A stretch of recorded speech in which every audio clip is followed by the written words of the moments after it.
Hello friends, स्वागत है आप सभी का math and magic tips YouTube channel में। फ्रेंड्स, आज की इस वीडियो सीरीज में हम आप सभी को बताने जा रहे हैं कक्षा 10वीं मैथमेटिक्स एनसीईआरटी का सॉल्यूशन, जिसमें हम लोग प्रश्नावली 1.1 की जितने भी सवाल एनसीईआरटी बुक में मौजूद हैं उन सभी सवालों का काफ़ी सिंपल तरीके से सॉल्यूशन देखने वाले हैं। तो चैनल पे नए होंगे तो चैनल को सब्सक्राइब करने के साथ बेल आइकन को दबा दीजिए ताकि आगे आने वाली हर वीडियो का नोटिफिकेशन आप सभी को मिल सके और आप हमारे द्वारा बनाए गए प्रत्येक वीडियो को बारी बारी से देख सके। तो यहाँ पे जैसा कि आप सभी देख पा रहे हैं कि पहला सवाल में पूछा गया है कि निम्नलिखित संख्याओं को अभाज्य गुणनखंड के गुणनफल के रूप में व्यक्त कीजिए। यानी जितनी भी संख्याएं यहाँ पे 1 2 3 करके क्वेश्चन 5 तक में दी गई है, इन सभी संख्याओं को आप सभी को अभाज्य गुणनखंड के गुणनफल के रूप में लिखना होगा। तो सबसे पहले हम लोग क्या करते हैं कि 140 को अभाज्य गुणनखंड के गुणनफल के रूप में लिख देते हैं। जैसा कि आप सभी देख पा रहे हैं 140 को अगर हम लोग अभाज्य गुणनखंड के गुणनफल के रूप में लिखेंगे तो कैसे लिखेंगे? तो लिखेंगे 2 गुने 5 गुने 7 लिख सकते हैं। 5 गुने 7, इसे क्या हो जाएगा? 7 पचे 35 जाएगा। 35 दूनी 70 होता है और 70 दूनी 140 होता है। इसे हम सभी ऐसे भी लिख सकते हैं, डबल 2 है तो 2 का यहाँ पे स्क्वायर कर सकते हैं। उसके बाद में बाकी संख्याओं को सेम टू सेम उतार सकते हैं, 5 गुने 7, और यही हमारा क्वेश्चन का आंसर हो जाएगा। उसी प्रकार से 156 को देखिएगा तो 156 को कैसे हम लोग करेंगे? तो इसे आसानी तरीके से कर सकते हैं, 2 गुने 3 गुने 13। आइए कर लेते हैं, 2 गुने 3 गुने 13। इसका मतलब ये होगा कि 2 दूनी 4 हो जाता है, 4 तिया 12 होता है, और 12 में 13 से मल्टीप्लिकेशन करते हैं तो हमारा 156 की प्राप्ति हो जाती है। इसे हम सभी ऐसे लिख सकते हैं कि डबल 2 का 1 2 लिख सकते हैं, इस पर स्क्वायर लगा सकते हैं। उसके बाद में 3 गुने 13 को सेम टू सेम उतार देंगे और यही हमारा क्वेश्चन का आंसर हो जाएगा। इसी प्रकार से आइए हम लोग अगला सवाल को देख लेते हैं। अगला सवाल जो रोमन नंबर 3 में दिया गया है, इसमें बोला गया है 3825 को अभाज्य गुणनखंड के गुणनफल के रूप में हमें व्यक्त करना होगा।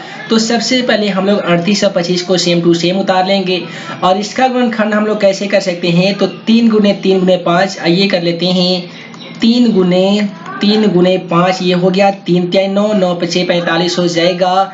उसके बाद में हम लोग लिख सकते हैं 5 गुने 17, यहाँ पे लिख सकते हैं 5 गुने 17। अब यहाँ पे क्या करेंगे दोस्तों कि डबल 3 दिया गया है तो आप 3 का स्क्वायर आसानी तरीके से लिख सकते हैं। उसके बाद में डबल 5 है तो 1 5 पर आप स्क्वायर दे सकते हैं और गुना 17 लिख दीजिएगा, यही आपका क्वेश्चन का आंसर आ जाएगा। उसके बाद में यहाँ पे दिखाई दे रहा होगा कि 5005 है। आइए इसको भी हम लोग लिख लेते हैं, 5005 को अभाज्य गुणनखंड के गुणनफल के रूप में। तो इसे हम लोग कैसे लिखेंगे दोस्तों? तो लिख सकते हैं 5 गुने 7 गुने, आइए लिख लेते हैं 5 गुने 7, ये 35 हो गया। फिर इसमें गुने 11 गुने 13 कर सकते हैं और यही हमारा क्वेश्चन का आंसर हो जाएगा। उसके बाद में क्वेश्चन 5 में जो दिखाई दे रहा है वो दिया गया है 7437, और यहाँ पे जो 7437 ये 4737 लिखा गया, लेकिन एनसीईआरटी बुक में यहाँ पे था 7437। तो आप यहाँ पे लिख सकते हैं कि 7429।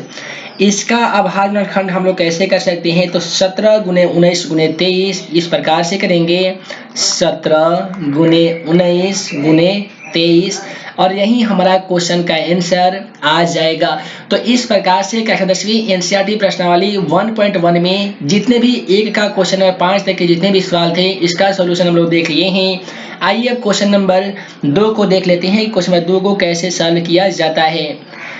उसके बाद में यहाँ पे अगर आप देखेंगे क्वेश्चन नंबर 2 को तो कुछ इस प्रकार से आपको दिखाई दे रहा होगा कि पूर्णांकों के निम्नलिखित युग्म के एचसीएफ और एलसीएम ज्ञात कीजिए तथा इसकी जांच भी कीजिए कि दो संख्याओं का गुणनफल एचसीएफ गुने एलसीएम है या नहीं है। तो जैसा कि आप सभी को मालूम होगा कि एचसीएफ का माने होता है हाईएस्ट कॉमन फैक्टर, जिसको हिंदी में हम लोग मौसा कहते हैं।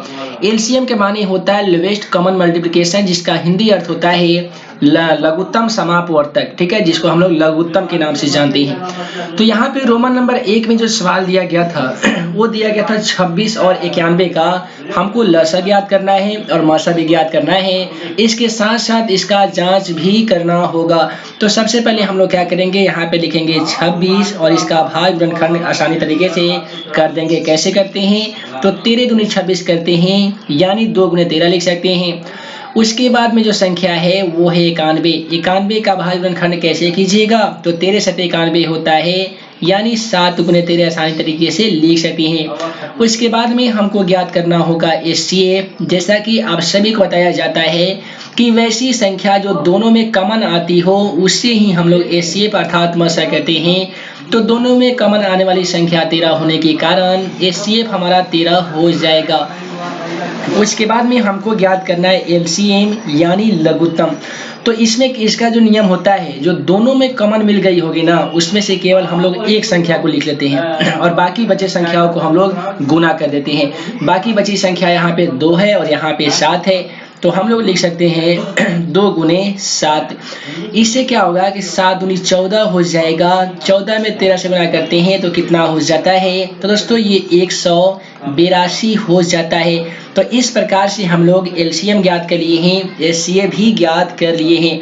उसके बाद में इसकी जांच करने के लिए एक आसान फार्मूला होता है, दो संख्याओं का गुणनफल बराबर HCF गुने LCM। तो यहाँ पे हम लोगों को क्या करना होगा कि दोनों जो संख्या था ना, इसमें हमको गुना करना होगा, यानी दो संख्या का गुणनफल क्या करेंगे, HCF गुने LCM बराबर क्या होता है, तो ये होता है दो संख्याओं का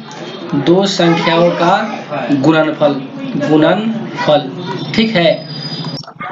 तो दोस्तों यहाँ पे अगर आप ध्यान से देखेंगे तो HCF का मान हमको बोला गया है। तो HCF इस सवाल में कितना आया है, तो कितना आया दोस्तों, तो 13 आया है। गुने LCM कितना आया है, तो दोस्तों LCM 182 आ गया है, बराबर दो संख्याओं का गुणनफल। और दो जो संख्या था ना वो 26 और 91 था, तो हम यहाँ पे लिख सकते हैं 26 गुने 91 आसानी तरीके से लिख सकते हैं। इससे क्या हो जाएगा कि 26 में अगर आप 91 से गुना करते हैं तो कितने अंकों की प्राप्ति होती है, तो ये होती है 2366। आसानी तरीके से लिख दीजिएगा 2366। उसी प्रकार से 182 में अगर आप 13 से मल्टीप्लिकेशन कर देते हैं तो इसमें भी आपको मान की प्राप्ति होती है, वह होती है 2366। इससे ये पता चलता है कि दो संख्याओं का गुणनफल बराबर HCF और LCM के बराबर होते हैं। आइए इसी प्रकार से अगला सवाल देख लेते हैं। अगला जो सवाल है वो रोमन नंबर 2 में दिया गया था कि 510 और 92। तो हम क्या करेंगे कि सबसे पहले लिखेंगे 510 को। यहाँ पे जैसा कि 510 को हम लोग लिख लिए हैं, इसका अभाज्य गुणनखंड आसानी तरीके से कर सकते हैं। कैसे करेंगे, तो 2 गुने 3 गुने 5 गुने 17 करेंगे। 2 गुने 3 गुने 5 गुने 17। इससे क्या हो जाएगा कि 2 तिहाई 6 हो जाएगा, 6 पे 30 और 3 7 21 यानी 510 भी हो जाएगा। ठीक है। उसके बाद में क्या है, जो संख्या दूसरी जो संख्या है वह है दोस्तों 92। अब 92 का भी हमको अभाज्य गुणनखंड करना होगा। तो कैसे करेंगे, 2 दूनी 4, 4 में 23 से गुना करेंगे, यानी 2 गुने 23। ठीक है। तो इसे क्या हो जाएगा कि 2 दूनी 4 हो गया और 4 में अगर 23 से गुना करते हैं तो 92 भी आ जाता है। अब तो जैसा कि आप सभी देख पा रहे हैं कि यहाँ पे हम लोग 510 का अभाज्य गुणनखंड कर चुके हैं। उसके बाद में 92 का भी हम लोग अभाज्य गुणनखंड कर दिए हैं। उसके बाद में हमको ज्ञात करना होगा HCF। तो HCF ज्ञात करने का आसान तरीका हम आप सभी को बता ही चुके हैं। वैसी संख्या जो दोनों में कॉमन मिलती हो उसे हम लोग HCF कहते हैं। तो दोनों में कॉमन मिलने वाली संख्या 2 होने के कारण HCF का जो आंसर आने वाला है वो 2 होगा। उसके बाद में हम लोग ज्ञात करेंगे LCM यानी लोवेस्ट कॉमन मल्टीप्लिकेशन, जिसको हम लोग लघुत्तम समापवर्तक भी कहते हैं। तो इसमें हम लोग क्या करेंगे, जो संख्या कॉमन मिल गई है उसमें से केवल हमको एक संख्या को ले लेना है, बाकी बचे संख्याओं को हम लोगों को गुना करना है। तो 3 गुने 5 गुने 17 है, तो हम लोग लिखेंगे 3 गुने 5 गुने 17। उसके बाद में यहाँ पे 2 गुने 23 है, तो आइए लिख लेते हैं 2 गुने 23। उसके बाद में यहाँ पे जितने भी संख्याएं आप सभी मोबाइल स्क्रीन पे देख पा रहे हैं, इन सभी संख्याओं में जब हम गुना करेंगे ना तो 23,460 आ जाएगा। इस प्रकार से हम लोग दिए गए प्रश्नों का HCF और LCM ज्ञात कर लिए हैं। आइए इसका हम लोग जांच करते हैं। संख्याओं का गुणनफल बराबर क्या होता है, तो दोस्तों होता है HCF गुने एलसीएम। तो संख्याओं का गुणनफल के मतलब ये दोनों संख्या में हमको गुना करना होगा, यानी 510 गुने 92 करना होगा। उसके बाद में एचसीएफ गुने एलसीएम करना होगा। तो एचसीएफ का मान यहाँ पे 2 आया है, तो हम लोग लिखेंगे 2 गुने एचसीएफ का एलसीएम का जो मान है वो 23,460 है, तो हम लोग लिखेंगे 23,460। अब यहाँ पे हम लोग क्या करने वाले हैं कि ये दोनों में गुना करेंगे तो कितना आएगा दोस्तों, तो ये आएगा, यहाँ पर हम लोग देख लेते हैं, ये जब गुना कर देंगे तो ये आएगा 46,920। कितना आएगा दोस्तों, 46,920 आ जाएगा। उसी प्रकार से इतने वाले संख्या में अगर 2 से गुना करेंगे तो ये भी कितना आएगा, 46,920 आ जाएगा। तो आप यहाँ पे देख पा रहे होंगे कि 2 संख्याओं का गुणनफल बराबर एचसीएफ गुने एलसीएम इस प्रकार से आ गया है। आइए इसी प्रकार से हम लोग अगला सवाल को देख लेते हैं। अगला सवाल रोमन नंबर 3 में दिया गया था कि 336 और 54 का, सॉरी यहाँ पे किताब बुक में 52 दिया गया था, ठीक है। इसका हमें क्या करना है, एचसीएफ और एलसीएम ज्ञात करना है।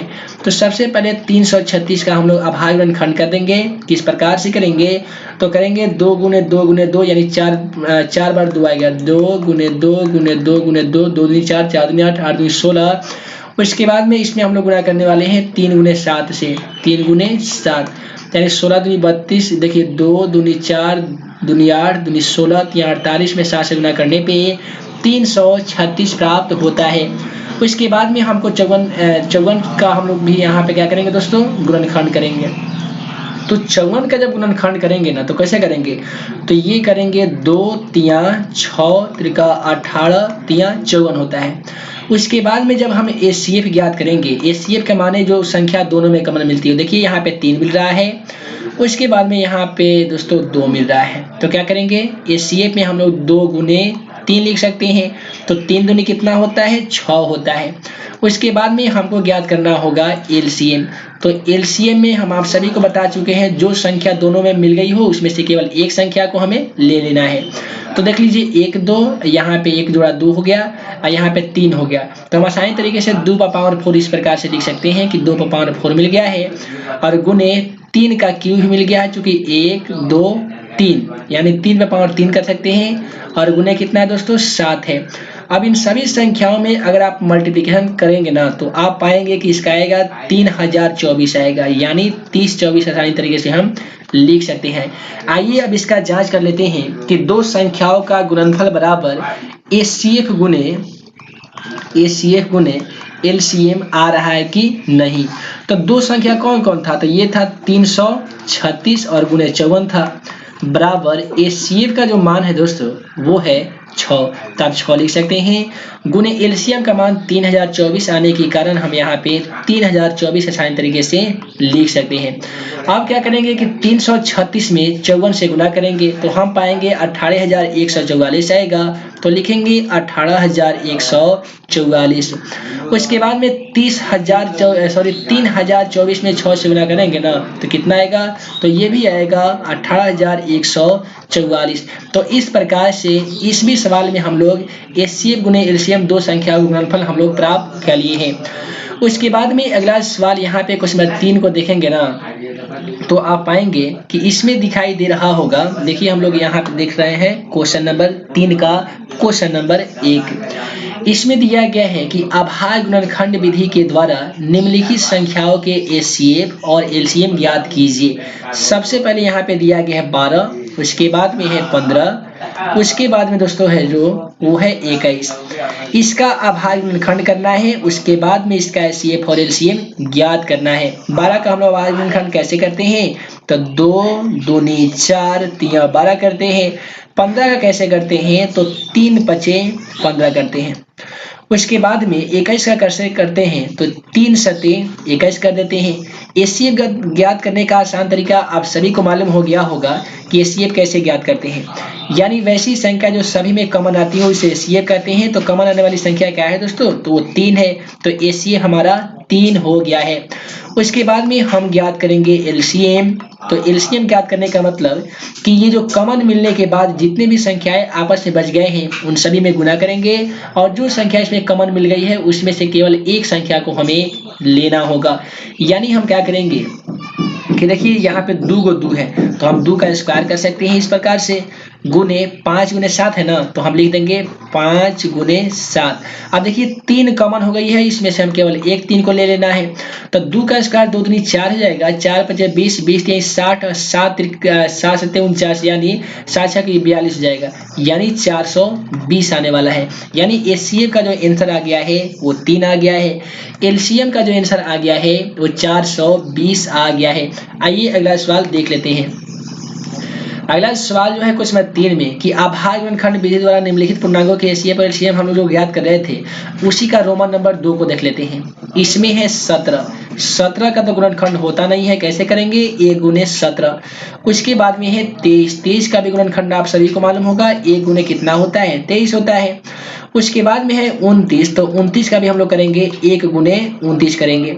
इससे क्या होगा कि एचसीएफ का दोस्तों जो मान आएगा ना उस सब में क्या चीज कमन मिल रही है, 1 मिल रही है, तो एचसीएफ का मान हमारा 1 हो जाएगा। उसके बाद में हम ज्ञात करेंगे एलसीएम के माने तो ये जितना भी संख्याएं बच गए हैं सभी में मल्टीप्लिकेशन कर देंगे। आइए मल्टीप्लिकेशन करके देख लेते हैं। तो 17 था गुने 23 है, उसके बाद में 29 है। इतनी बड़ी संख्याओं में जब हम गुना करेंगे ना तो 11,339 आएगा, 11,339, और इस प्रकार से क्वेश्चन का सॉल्यूशन भी हो जाएगा। आइए अगला सवाल देख लेते हैं। अगला सवाल में 8 9 25 दिया गया है, तो सबसे पहले हमको 8 का गुणनखंड करना होगा, कैसे करते हैं, तो 2 दूनी 4 दूनी 8 होता है, 9 का कीजिएगा 9 तो 3 तिहाई 9 होगा, 25 का कीजिएगा तो कैसे होगा, 5 25, इस प्रकार से हो जाएगा। उसके बाद में हमको क्या करना है कि इसका एचसीएफ ज्ञात करना है। तो एक चीज याद कीजिएगा कि एचसीएफ जब भी आपको ज्ञात करना हो, कोई भी संख्या अगर सभी में कॉमन नहीं मिलती हो तो एक चीज हमेशा याद रखिएगा, वैसे स्थिति में एचसीएफ जो होता है ना वो 1 होता है। उसके बाद में हमको ज्ञात करना है एलसीएम। उसके बाद में हमको दोस्तों एलसीएम ज्ञात करना है। एलसीएम ज्ञात करने का मतलब ये जितनी भी संख्याएं बची हुई है ना सभी में हमको गुना कर देना होगा। देखिए यहाँ पे 2 गुने 2 गुने 2 है, तो हम लोग लिख सकते हैं 2 गुने 2 गुने 2 लिख सकते हैं। उसके बाद में 3 गुने 3 है तो हम लिखेंगे 3 गुने 3। उसके बाद में है 5 गुने 5, आइए लिख लेते हैं 5 गुने 5 लिख देंगे। अब इससे क्या हो जाएगा कि 5 से 5 गुना करते हैं तो 5 25 होता है, 25 तिया 75 होता है, 75 तिया 150 होता है, 150 दूनी 300, 300 दूनी 600 और ये 600 दूनी 12 तिया यानी जब गुना कीजिएगा ना तो ये 1800 आ जाएगा। तो इस प्रकार से इसका भी सॉल्यूशन हो गया है। आगे आने वाली पार्ट में इससे आगे जितने भी सवाल है उस सभी का सॉल्यूशन देखना चाहते हैं तो चैनल को सब्सक्राइब कर लीजिए ताकि हर वीडियो का नोटिफिकेशन आप सभी को मिल सके। मिलता हूं नेक्स्ट वीडियो में नए टॉपिक के साथ, तब तक के लिए वीडियो देखने के लिए बहुत बहुत धन्यवाद।